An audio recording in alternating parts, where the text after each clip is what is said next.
Hello, welcome. This is a channel of Library of an.vanhofstade, and welcome to this channel. If you're new and if you're coming back, welcome back. Let's continue with our book Persuasion by Jane Austen. We are now on chapter 15. Sir Walter had taken a very good house in Camden Place, a lofty, dignified situation such as becomes a man of consequence, and both he and Elizabeth were settled there, much to their satisfaction. Anne entered it with a sinking heart, anticipating an imprisonment of many months, and anxiously saying to herself, "Oh, when shall I leave you again?" A degree of unexpected cordiality, however, in the welcome she received, did her good. Her father and sister were glad to see her, for the sake of showing her the house and furniture, and met her with kindness. Her making forth when they sat down to dinner was noticed as an advantage. Mrs. Clay was very pleasant and very smiling, but her courtesies and smiles were more a matter of course. Anne had always felt that she would pretend what was proper on her arrival, but the complaisance of the others was unlocked for. They were evidently in excellent spirits, and she was soon to listen to the causes. They had no inclination to listen to her. After laying out for some compliments of being deeply regretted in their old neighborhood, which Anne could not pay, they had only a few faint inquiries to make before the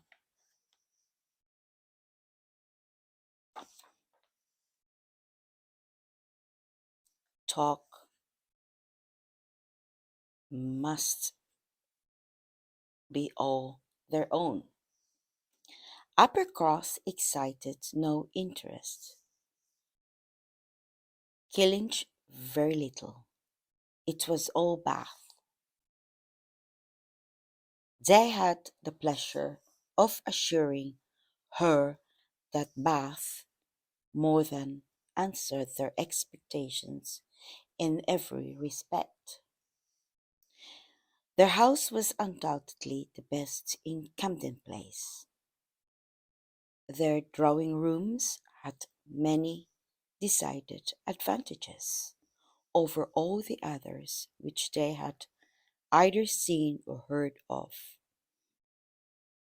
and the superiority was not less in the style of the fitting up or the taste of the furniture.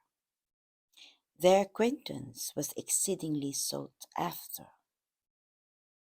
Everybody was wanting to visit them. They had drawn back from many introductions, and still were perpetually having cards left by people of whom they knew nothing. Here were funds of enjoyment. Could Anne wonder that her father and sister were happy? She might not wonder, but she must sigh that her father should feel no degradation, no degradation in his change. should see nothing to regret in the duties and dignity of the resident landholder, should find so much to be vain of in the littleness of a town, and she must sigh and smile and wonder too, as Elizabeth threw open the folding doors and walked with exultation from one drawing room to the other, boasting of their space at the possibility of that woman who had been mistress of Killinge Hall finding extent to be proud of between two walls, perhaps 30 feet asunder. But this was not all which they had to make them happy. They had Mrs. Elliot too. They had Mr. Elliot too. Anne had a great deal to hear of Mr. Elliot. He was not only pardoned,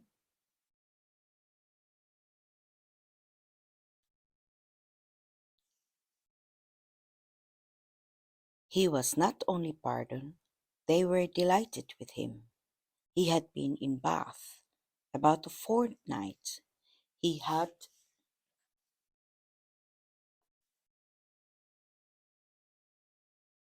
passed through Bath in November.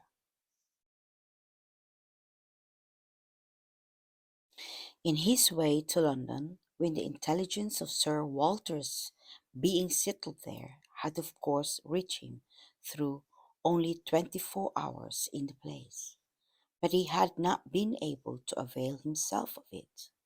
But he had now been a fortnight in Bath, and his first object on arriving had been to leave his card in Camden Place, following it up by such assiduous endeavours to meet, and when they did meet, by such great openness of conduct, such readiness to apologize for the past, such solicitude to be received as a relation again, that their former good understanding was completely re-established. They had not a fault to find in him. He had explained away all the appearance of neglect on his own side. It had originated in misapprehension entirely. He had never had an idea of throwing himself off. He had feared that he was thrown off, but knew not why, and delicacy had kept him silent. Upon the hint of having spoken disrespectfully or carelessly of the family and the family honors, he was quite indignant. He who had ever boasted of being an Elliot, and worse feelings as to connection were only too strict to suit the unfeudal tone of the present day. He was astonished indeed, but his character and general conduct must refute it. He could refer Sir Walter to all who knew him, and certainly the pains he had been taking on this first opportunity of reconciliation to be restored to the footing of a relation, and how presumptive was a strong proof of his opinions on the subject. The circumstances of his marriage, too, were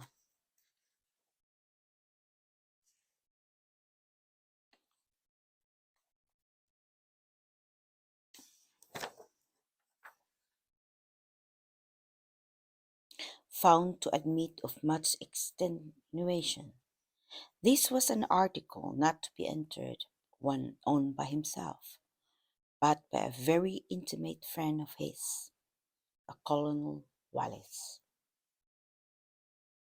a highly respectable man, perfectly the gentleman, and not an ill looking man, Sir Walter added, who was living in a very good style in Marlborough Buildings, and had, at his own particular request, been admitted to their acquaintance through Mr. Elliot, had mentioned one or two things relative to the marriage, which made material difference in the discredit of it. Colonel Wallace had known Mr. Elliot long, had been well acquainted also with his wife, had perfectly understood the whole story. She was certainly not a woman of family, but well educated, accomplished, rich, and excessively in love with his friend. There had been the charm. She had sought him. Without that attraction, not all her money would have tempted Elliot. And Sir Walter was, moreover, assured of her having been a very fine woman. Here was a great deal to soften the business. A very fine woman with a large fortune in love with him. Sir Walter seems to admit it as complete apology, and though Elizabeth could not see the circumstance in quite so favorable a light, she allowed it to be a great extenuation. Mr. Elliot had called repeatedly, had dined with them once, evidently delighted by the distinction of being asked, for they gave no dinners in general. Delighted, in short, of every proof of cousinly notice, and placing his whole happiness in being on intimate terms in Camden Place. Anne listened, but without quite understanding.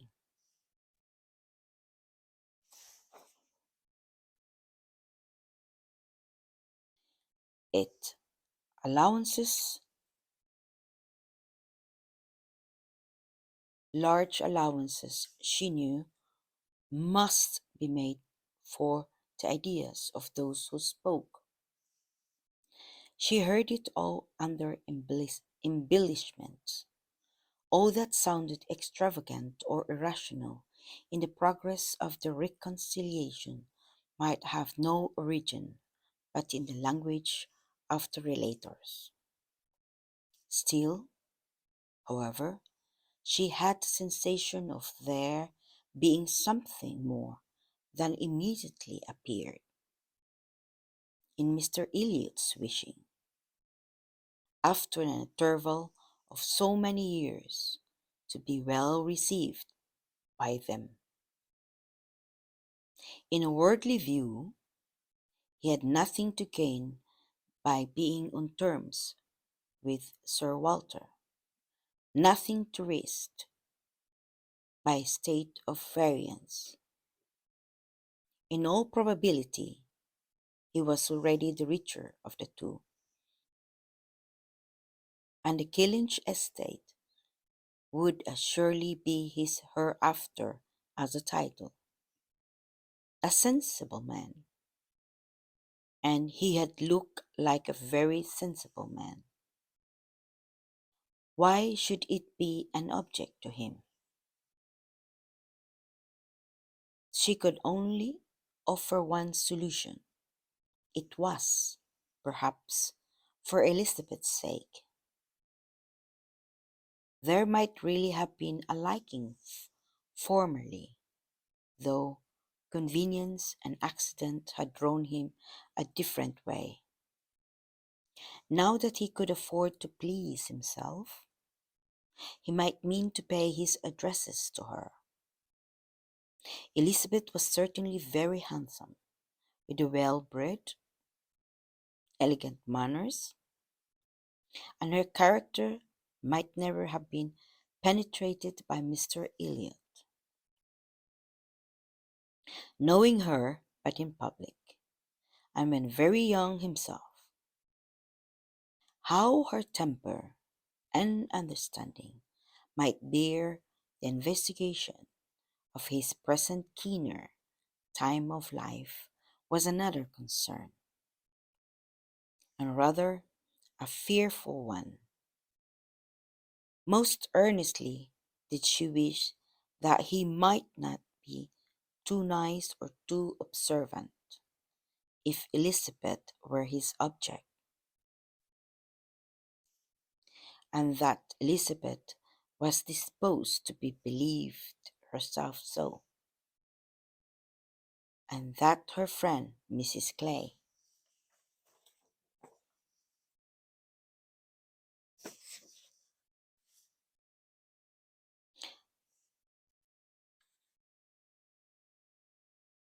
was encouraging the idea seemed apparent by a glance or two between them, while Mr. Ely's frequent visits were talked of,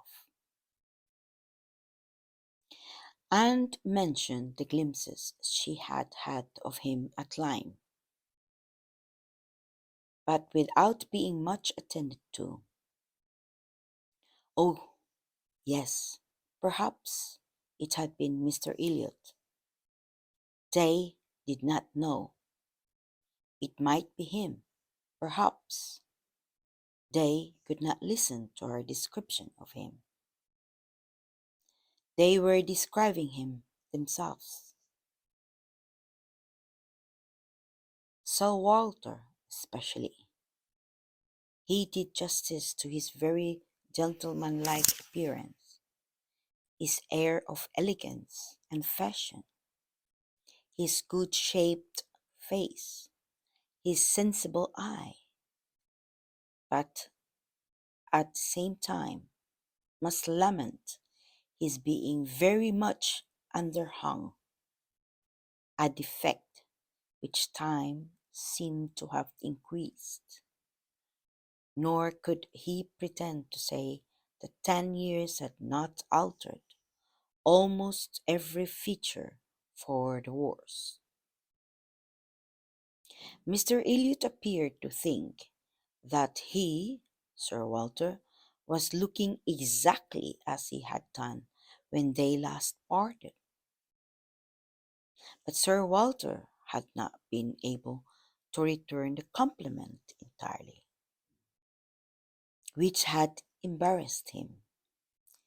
He did not mean to complain, however. Mr. Elliot was better to look at than most men, and had no objection to being seen with him anywhere. Mr. Elliot and his friends in Marlborough Buildings were talk of the whole evening. Colonel Wallis had been so impatient to be introduced to them, and Mr. Elliot so anxious that he should, and there was a Mrs. Wallis at present only known to them by description, as she was in daily expectation of her confinement. But Mr. Elliot spoke of her as a most charming woman, quite worthy of being known in Camden Place. And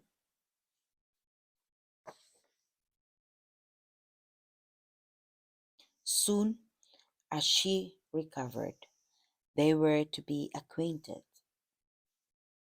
Sir Walter thought much of Mrs. Wallis. She was said to be an excessively pretty woman, beautiful. He longed to see her. He hoped she might make some amends for the many very plain, faces he was continuously passing in the streets. The worst of Bath was the number of its plain women. He did not mean to say that there were no pretty women, but the number of the plain was out of all proportion. He had frequently observed, as he walked, that one handsome face would be followed by 30 or 35 frights. And once, as he had stood in a shop in Bond Street, he had counted 87 women go by, one after another, without there being a tolerable face among them. It had been a frosty morning, to be sure, a sharp frost, which hardly one woman in 1,000 could stand the test of. But still, there certainly were a dreadful multitude of ugly women in Bath. And as for the men, they were definitely worse. Such scarecrows as the streets were full of. It was evident how little the women were used to the sight of anything tolerable, by the effect which a man of decent appearance could produce. He had never walked anywhere arm in arm with Colonel Wallis, who was a fine military figure, though sandy haired, without observing that every woman's eye was upon him. Every woman's eye was sure to be upon Colonel Wallis. Modest Sir Walter, he was not allowed to escape. However, his daughter and Mrs. Clay united in hinting that Colonel Wallis' companion might have a good figure as Colonel Wallis, and certainly was not sandy haired.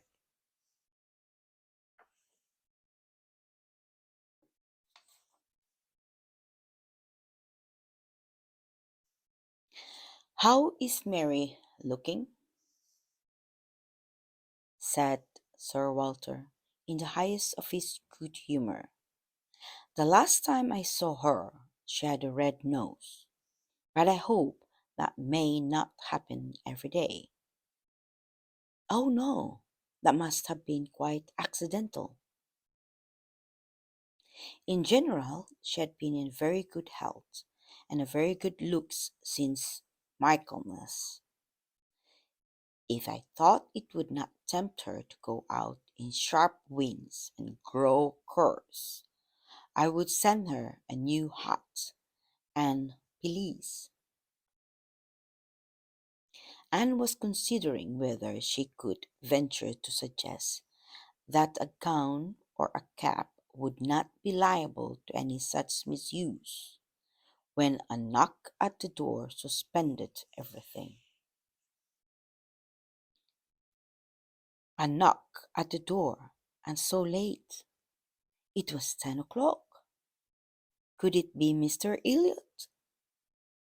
They knew he was to dine in Lansdowne Crescent. It was possible that he might stop in his way home to ask them how they did. They could think of no one else. Mrs. Clay decidedly thought it Mr. Elliot's knock. Mrs. Clay was right. With all the state which a butler and a footboy could give, Mr. Elliot was ushered into the room. It was the very same man, with no difference but of dress. Anne drew a little back while the others received his compliments, and her sister his apologies for calling at so unusual an hour, but he could not be so near without wishing to know that neither she nor her friend had taken cold the day before, etc., etc., which was all as politely done and as politely taken as possible. But her part must follow them. So Walter talked of his youngest daughter. Mr. Elliot must give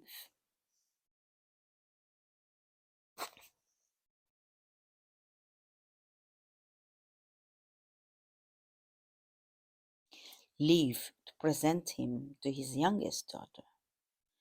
There was no occasion for remembering Mary, and Anne, smiling, blushing, very becomingly showed to Mr. Elliot the pretty features, which he had by no means forgotten, and instantly saw with amusement that his little start of surprise that he had not been at all aware of who she was. He looked completely astonished, but not more astonished than pleased.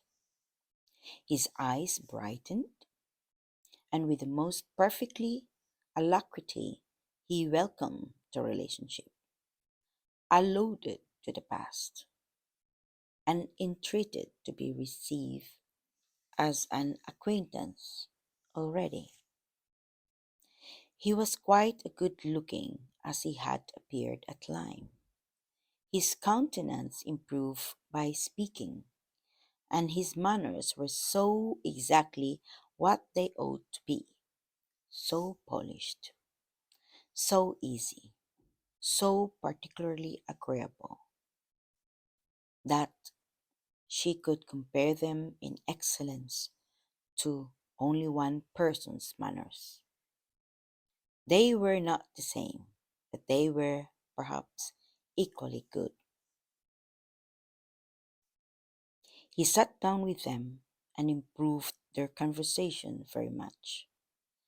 They There could be no doubt of his being a sensible man. 10 minutes were enough to certify that. His tone, his expressions, his choice of subject, his knowing where to stop, it was all the operation of a sensible, discerning mind. As soon as he could, he began to talk to her of Lyme, wanting to compare opinions respecting the place, but especially wanting to speak of the circumstance of their happening to be guests in the same inn at the same time, to give his own route, understand something of hers, and regret that he should have lost such an opportunity of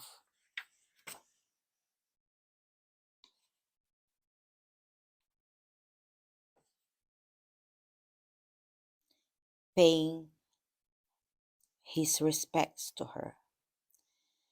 She gave him a short account of her party and business at Lyme.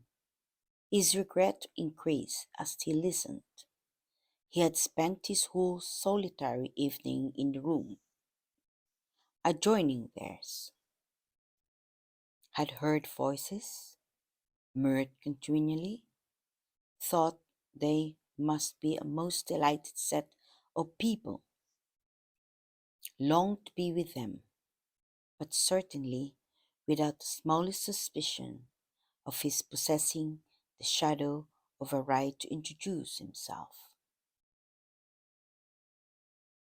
If he had but asked who the party were, the name of Musgrove would have told him enough.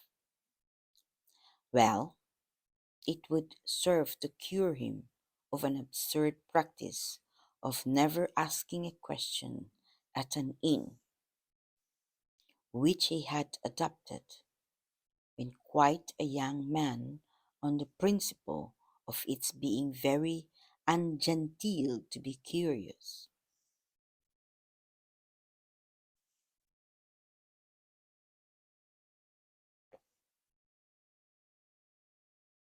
The notions of a young man of 1 or 2 and 20, said he, as to what is necessary in manners to make him quite the thing, are more absurd, I believe, than those of any other set of beings in the world.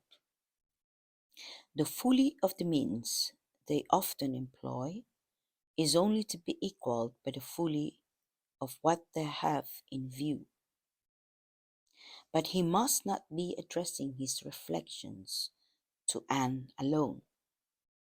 He knew it.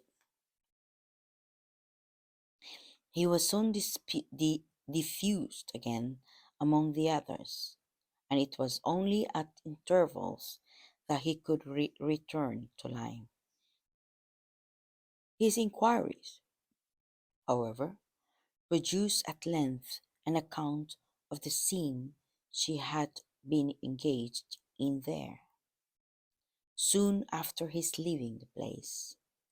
Having alluded to an accident, he must hear the whole. When he questioned, Sir Walter and Elizabeth began to question also, but the difference in their manner of doing it could not be unfelt. She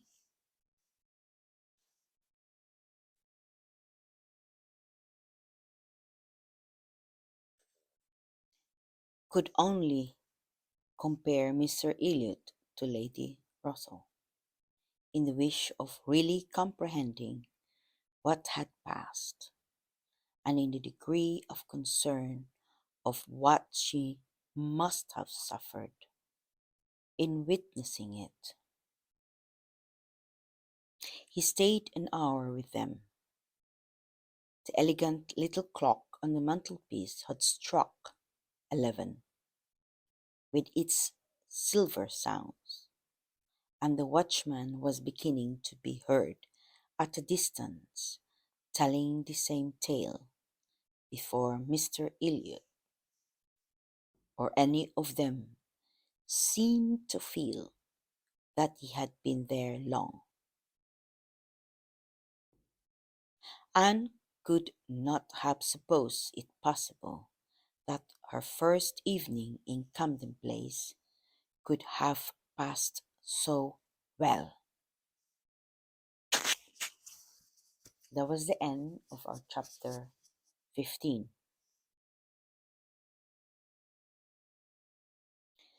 Now, as usual, for our second chapter, we are going to read chapter 16, Persuasion by Jane Austen, chapter 16.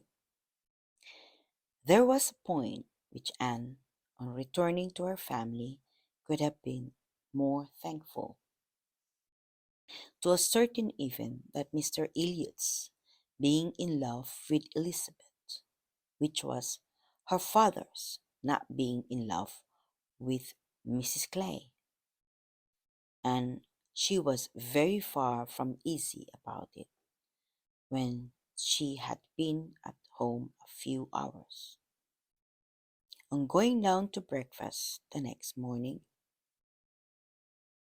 she found there had just been a decent pretence on the lady's side of meaning to leave them.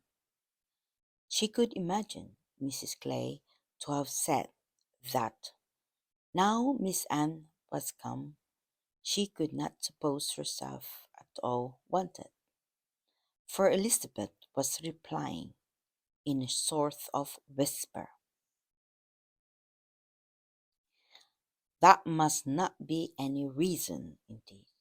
I assure you I feel it none. She is nothing to me compared with you." And she was in full time to hear her father say, "My dear madam, This must not be. As yet, you have been nothing of Bath. You have been here only to be useful. You must not run away from us now. You must stay to be acquainted with Mrs. Wallace, the beautiful Mrs. Wallace. To your fine mind, I will know the sight of beauty is a real gratification. He spoke and looked so much in earnest that Anne was not surprised to see Mrs. Clay stealing a glance at Elizabeth and herself. Her counter, her countenance perhaps might express some watchfulness, but the praise of the fine mind did not appear to excite a thought in her sister. The lady could not but yield to such joint entreaties, and promised to stay. In the course of the same morning, Anne and her father, chancing to be alone together, he began to compliment her on her improved looks.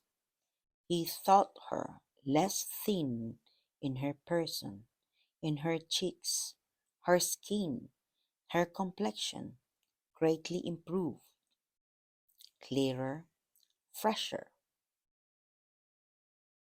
Had she been using anything in particular? No, nothing. Merely Gowland, he supposed? No, nothing at all. Ha! He was surprised at that, and added, certainly you cannot do better than continue as you are. You cannot be better than well, or I should recommend Gowland, the constant use of Gowland during the spring months. Mrs. Clay has been using it at my recommendation, and you see what it has done for her. You see how it has carried away her freckles. But Elizabeth could but have heard this.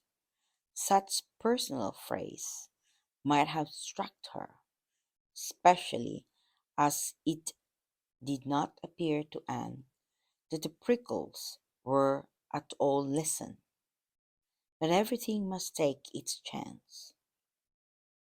The evil of the marriage would be much diminished if Elizabeth were also to marry. As for herself, she might always command a home with Lady Russell. Lady Russell's composed mind and polite manners were put to some trial on this point in her intercourse in Camden Place. The sight of Mrs. Clay in such favour, and of Anne so overlooked,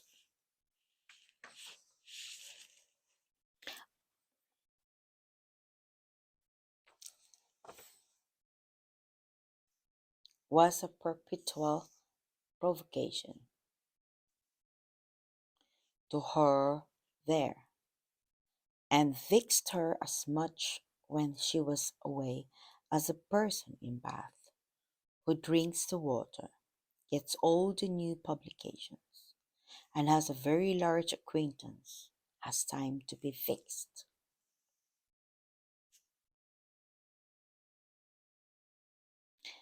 As Mr. Elliot became known to her, she grew more charitable or more indifferent towards the others. His manners were an immediate recommendation, and in conversing with him, she found the solid so fully supporting the superficial that she was at first, as she told Anne, almost ready to exclaim, can this be Mr. Elliot? and could not seriously picture to herself more agreeable or estimable man. Everything united in him: good understanding, correct opinions, knowledge of the world, and a warm heart. He had strong feelings of family attachment and family honor. Without pride or weakness, he lived with the liberality of a man of fortune.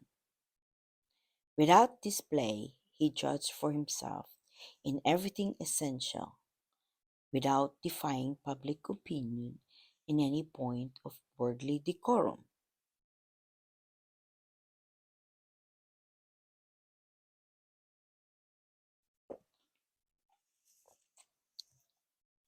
He was steady, observant, moderate, candid, never ran away with his spirits or by selfishness, which fancied itself strong feeling, and yet with a sensibility to what was amiable and lovely, and a value of all the felicities of domestic life, which characters of fancied enthusiasm and violent agitation seldom really possess.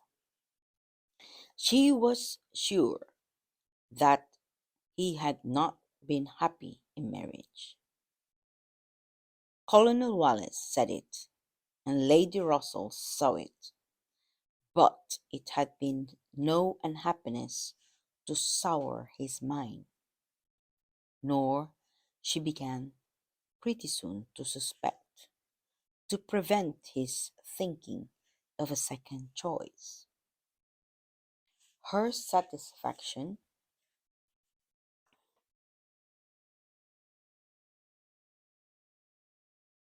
in Mr. Elliot overweighed all the plague of Mrs. Clay. It was now some years since Anne had begun to learn that she and her excellent friend could sometimes think differently, and it did not surprise her, therefore, that Lady Russell should see nothing suspicious or inconsistent, nothing to require more motives than appeared in Mr. Elliot's great desire of reconciliation.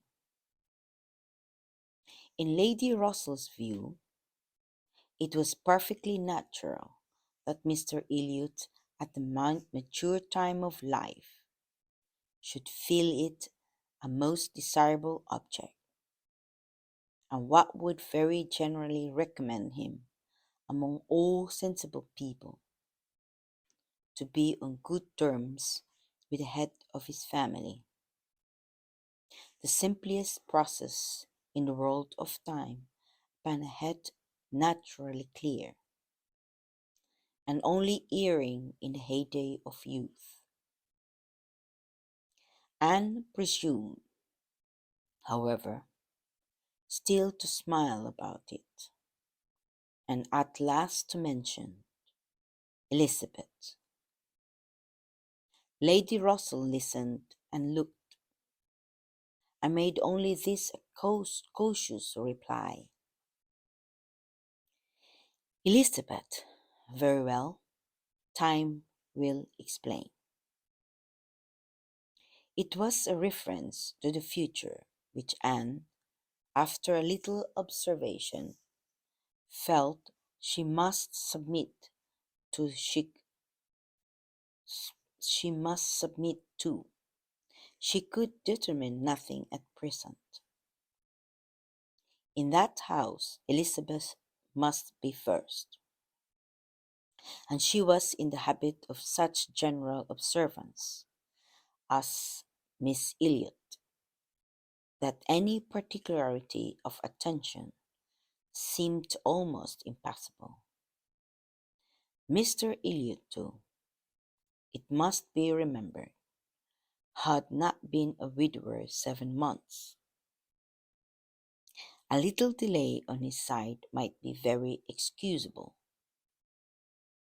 In fact, Anne could never see the crape round his hat without fearing that she was the inexcusable one in attributing to him such imaginations.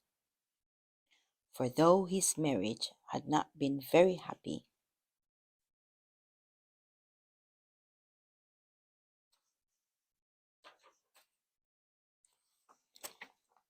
still it had existed so many years that she could not comprehend a very rapid recovery from the awful impression of its being dissolved.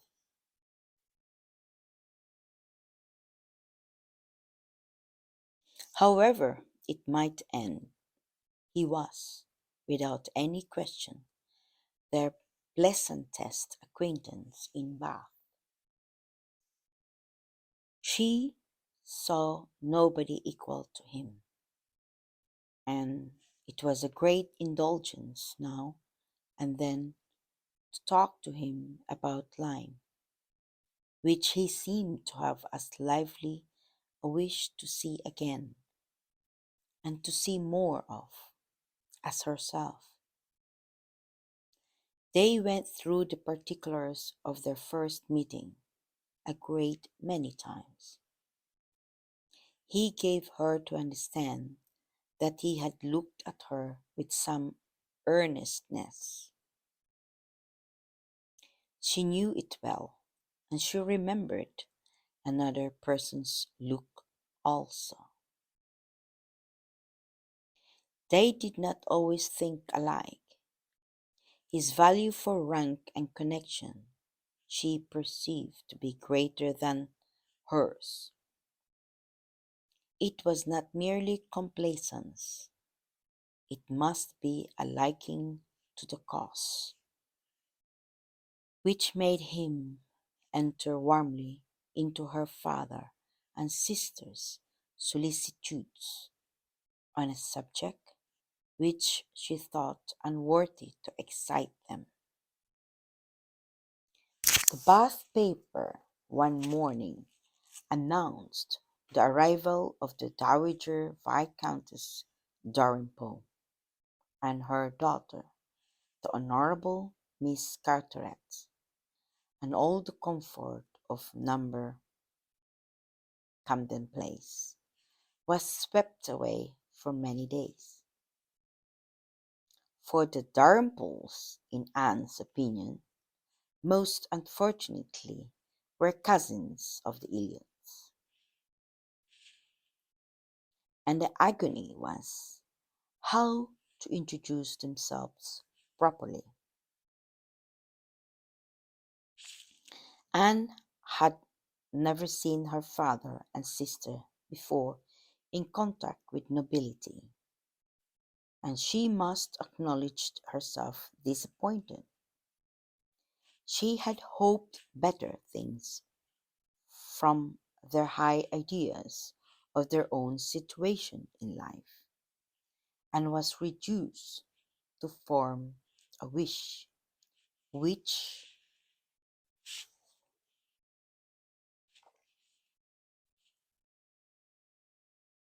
she had never foreseen, a wish that they had more pride. For our cousins, Lady Dalrymple and Miss Carteret, our cousins, the Dalrymples, sounded in her ears all day long. Sir Walter had once been in company with the late Viscount, but had never seen any of the rest of the family, and the difficulties of that case arose from there having been a suspicion of all intercourse by letters of ceremony, ever since the death of that said late Viscount, when in consequence of a dangerous illness of Sir Walters. At the same time, there had been an unlucky omission of Killen's. No letter of condolence had been sent to Ireland. The neglect had been visited on the head of the sinner, for when poor Lady Elliot died herself, no letter of condolence was received at Killen's, and consequently there was but too much reason to apprehend that the Dalrymples considered the relationship as closed. How to have this anxious business set to rights, and he admitted as cousins again, was the question. And it was a question which, in a more rational manner, neither Lady Russell nor Mr. Elliot thought unimportant. Family connections were always worth preserving, and good company always worth seeking. Lady Dalrymple had taken a house for 3 months in Laura Place, and would be living in style. She had been at Bath the year before, and Lady Russell had heard her spoken of as a charming woman. It was very desirable that the connection should be renewed, if it could be done without any compromise of propriety on the side of the Elliots.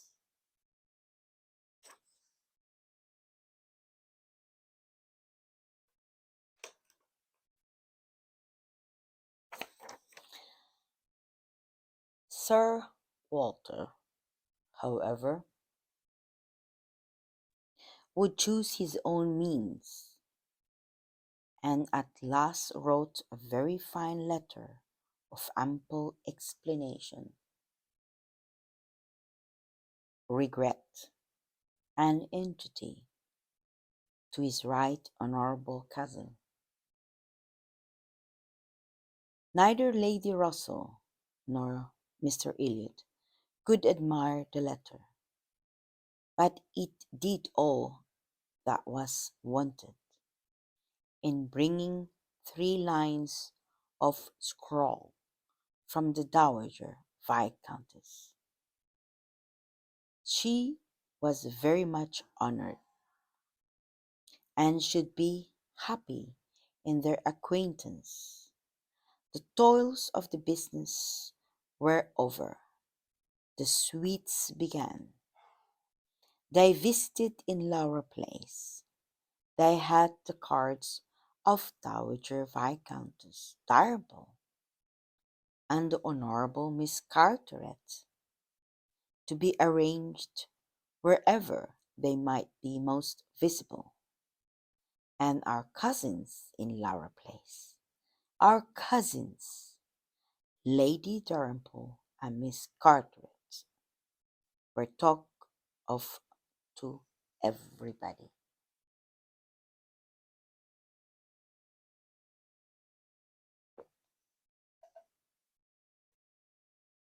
Anne was ashamed.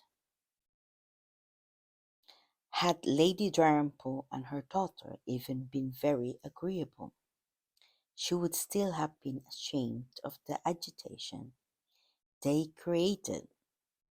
But they were nothing. There was no superiority of manner, accomplishment, or understanding. Lady Dalrymple had acquired the name of a charming woman because she had a smile and a civil answer for everybody. Miss Carteret, with still less to say, was so plain and so awkward that she would never have been tolerated in Camden Place. but for her birth. Lady Russell confessed that she had expected something better, but yet it was an acquaintance worth having. And when Anne ventured to speak her opinion of them to Mr. Elliot, he agreed to their being nothing in themselves, but still maintained that as a family connection, a very good company as to those who would collect good company around them. They had their value, and smiled and said, "My idea of good company, Mr. Elliot, is the company of clever, well informed people who had a great deal of conversation. That is what I call good company." "You are mistaken," said he, gently. "That is not good company.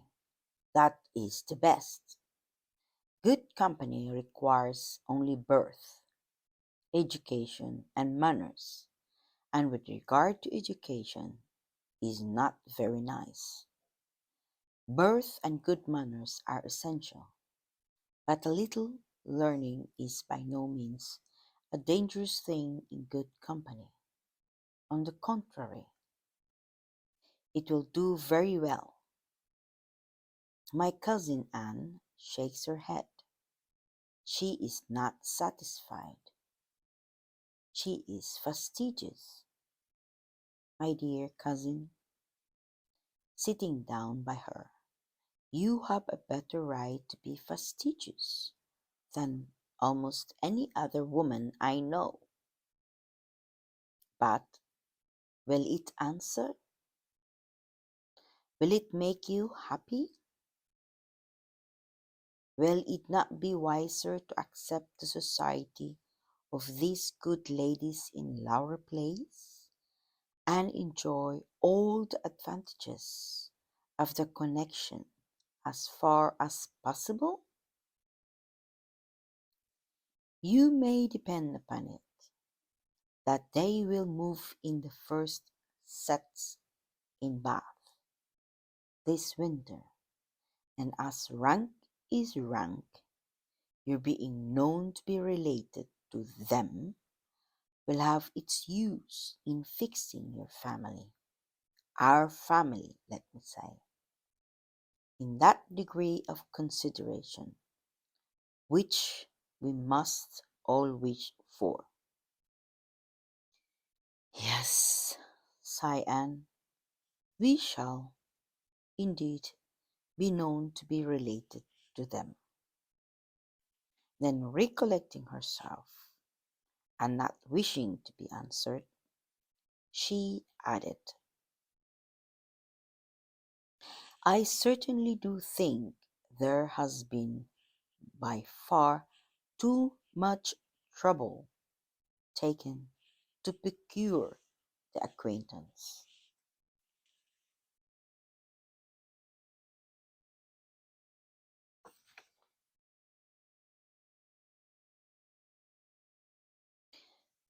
"I suppose," smiling, "I have more pride than any of you, but I confess it does vex me that we should be so solicitous to have the relationship acknowledged, which we may be very sure in a matter of perfect indifference to them. Pardon me, my dear cousin, you are unjust to your own claims. In London, perhaps, in your present quiet life of living, it might be as you say. But in Bath, Sir Walter Elliot, and his family will always be worth knowing, always acceptable as acquaintance. Well, said Anne, I certainly am proud, too proud to enjoy a welcome which depends so entirely upon place. I love your indignation, said he. It is very natural, but here you are in Bath, and the object is to be established here, with all the credit and dignity which ought to belong to Sir Walter Elliot. You talk of being proud. I am called proud, I know, and I shall not wish to believe myself otherwise. For our pride, if investigated, would have the same object, I have no doubt, though the kind may seem a little different.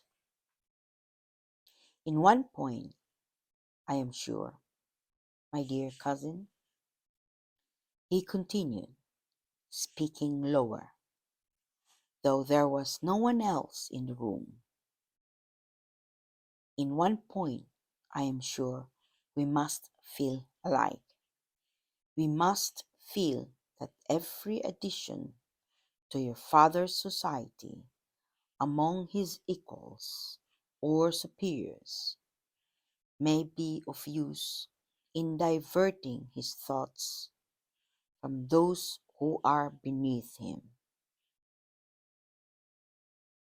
He looked, as he spoke, to the seat which Mrs. Clay had been lately occupying, a sufficient explanation of what he particularly meant. And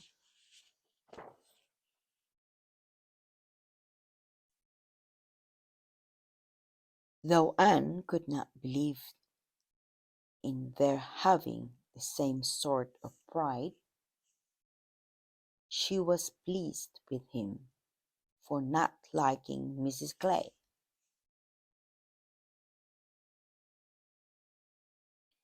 and her conscience admitted that his wishing to promote her father's getting great acquaintance was more than excusable in the view of defeating her.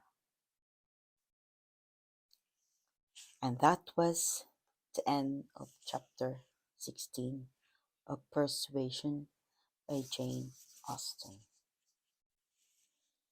If you enjoyed this video, please like, leave me a lovely comment, subscribe, and click the notification bell to make sure you also click all so you'll be notified as soon as I post in a new video. Again, thank you from the bottom of my heart. This video would not be noticed or seen without your help. See you on my next video, and goodbye.